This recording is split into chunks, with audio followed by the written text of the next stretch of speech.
말씀은 사무엘하 6장 16절에서 23절까지의 말씀입니다. 함께 읽도록 하겠습니다. 여호와의 궤가 다윗의 성으로 들어올 때에 사울의 딸 미갈이 창으로 내려다보다가 다윗 왕이 여호와 앞에서 뛰놀며 춤추는 것을 보고 심중에 그를 업신여기니라.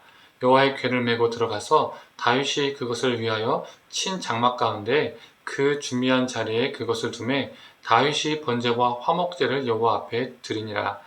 다윗이 번제와 화목제 드리기를 마치고 만군의 여호와의 이름으로 백성에게 축복하고 모든 백성 곧 온 이스라엘 무리에게 남녀를 막문하고 떡 한 개와 고기 한 조각과 건포도 떡 한 덩이씩 나누어 주매 모든 백성이 자기 집으로 돌아가니라.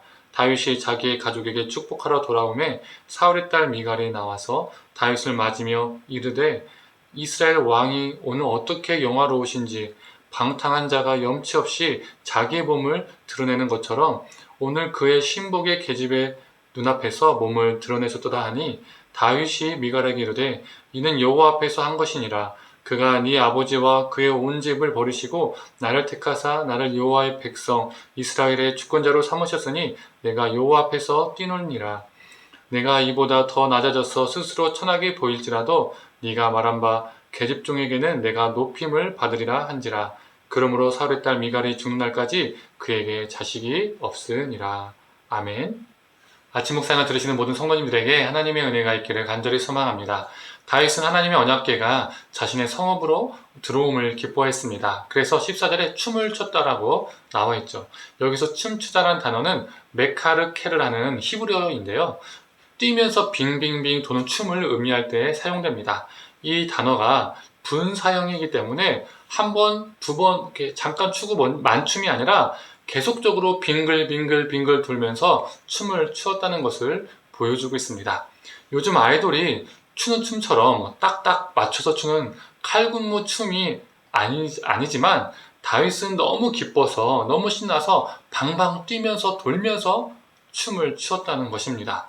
그것도 그냥 춘 게 아니라 14절에 보면 힘을 다하여 춤을 추었다고 하죠. 그런데 어떤 일이 일어납니까? 속살이 다 드러날 정도로 옷이 벗겨졌습니다. 그런데 이 상황을 보고 그걸 못마땅하게 여겼던 사람이 있었습니다. 누구죠? 바로 다윗의 아내 미갈이었습니다. 다윗은 미갈의 비판을 듣게 됩니다. 20절 후반 말씀을 공동번역으로 읽어보겠습니다. 오늘 이스라엘의 임금으로서 채통이 참 볼만하더군요. 건달처럼 신하들의 여편네들 보는 앞에서 몸을 온통 드러내시다니. 그녀는 왕가의 딸로서 왕의 법도를 어느 누구보다 잘 아는 사람이었을 겁니다. 그래서 다윗의 행동이 못마땅해 보일 수 있었겠죠. 속살이 다 보일 정도로 춤을 추니까 왕으로서 체면이 위신이 서지 않는다, 깎아 먹었다라고 그녀는 생각했을 것 같습니다. 그래서 그녀는 자신의 남편이자 다윗 왕을 건달 같은 불량배로 비유하며 비판하죠. 이러한 미갈의 비판 앞에 다윗은 어떻게 대답합니까? 제가 표준세 번역으로 읽어보겠습니다. 21절 후반에서 22절까지의 말씀입니다. 나는 주를 찬양할 수밖에 없어. 나는 언제나 주 앞에서 기뻐하며 뛸 것이요. 내가 스스로를 보아도 천한 사람처럼 보이지만 주님을 찬양하는 일 때문에 이보다 더 낮아지고 싶소. 참 이 다윗의 고백이요. 귀합니다. 멋집니다. 아름답습니다. 우리가 하나님을 찬양함에 있어서 우리의 위신, 채통, 체면 이런 것은 필요 없습니다. 내가 천한 사람으로 보인다 할지라도 하나님 앞에서 낮아지는 그 마음으로 하나님을 기뻐하며 찬양하는 것, 이것이 하나님을 찬양하는 자의 참된 모습입니다. 바로 이 모습이 하나님께서 원하시는 찬양하는 자의 모습인 것이죠. 아름다운 모습입니다. 우리 사람은 타자를 의식할 때가 참 많이 있습니다. 저도 솔직히 타자를 의식할 때가 있습니다. 무엇을 하더라도 다른 사람이 나를 어떻게 볼까? 이런 부분을 생각하게 되는 것이죠. 나의 위신, 나의 체면이 중요할 때가 있습니다. 그렇다 보면 우리 사람은 어떻게 됩니까? 자신의 위신과 체면을 세우려고 거짓된 모습으로 나아갈 때가 있습니다. 남의 시선을 의식해서 위선적이고 가시적인 모습으로 나아갈 때가 있는 것이죠. 하나님을 찬양하는 삶도 마찬가지입니다. 위선과 가식으로요, 하나님께 찬양할 수 있습니다. 그리고 그렇게 찬양하는 모습이 더 경건하고 더 거룩하게 사람들에게 비춰질 수 있습니다. 제가 아는 목회자가 있는데요. 그분은 목소리도 참 좋고요. 정말 기타도 정말 잘 칩니다. 찬양 인도도 정말 잘합니다. 아마 전문 찬양 사역자로 나아갔어도 충분히 그분은 잘했을 겁니다. 특화된 사람이었거든요. 그런데 찬양 인도를 어느 순간 그만두더라고요. 제가 그 일을 물어보니까 앞에서 나와서 찬양을 인도하니까 인간적인 스포트라이트를 다 받는 게 느껴진다는 거예요. 사람들이 자기를 좋아하는 게 느껴진다는 거예요. 그리고 어느 순간 자기가 그것을 즐기고 있다는 겁니다. 실제로 찬양 인도자들은 주목받기 쉽습니다. 그래서 인기가 많은 경우가 있거든요. 그런데 이분이 어느 순간 사람을 의식하고 거룩한 척 하면서 자신이 찬양을 하고 있다는 거예요. 실제 자기 모습은 그게 아닌데 인기가 많아질수록 그걸 너무 좋아하고 더 경건한 척하고 더 훌륭한 척, 그렇게 찬양을 한다는 겁니다.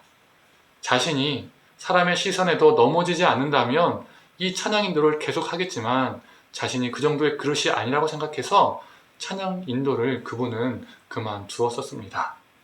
그분의 마음에는 하나님 앞에 다윗처럼 진실되게 낮아지는 마음으로 찬양하고 싶은 갈망이 있었던 것 같습니다.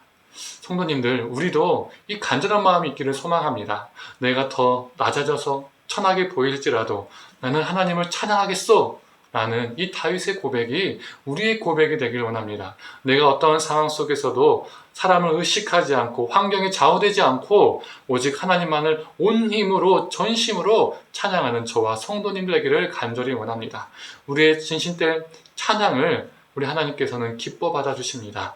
오늘도 우리 입술 속에서 찬양이 나오고 우리 삶이 하나님을 향한 찬양이 되기를 간절히 축원합니다. 함께 기도하겠습니다.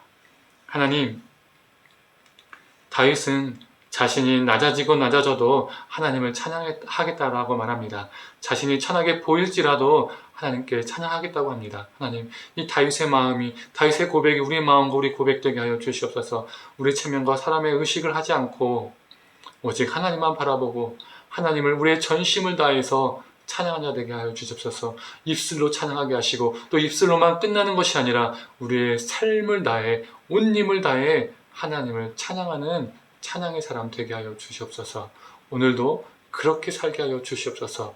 감사드리며 사랑에 많으신 예수님의 이름으로 기도드립니다. 아멘.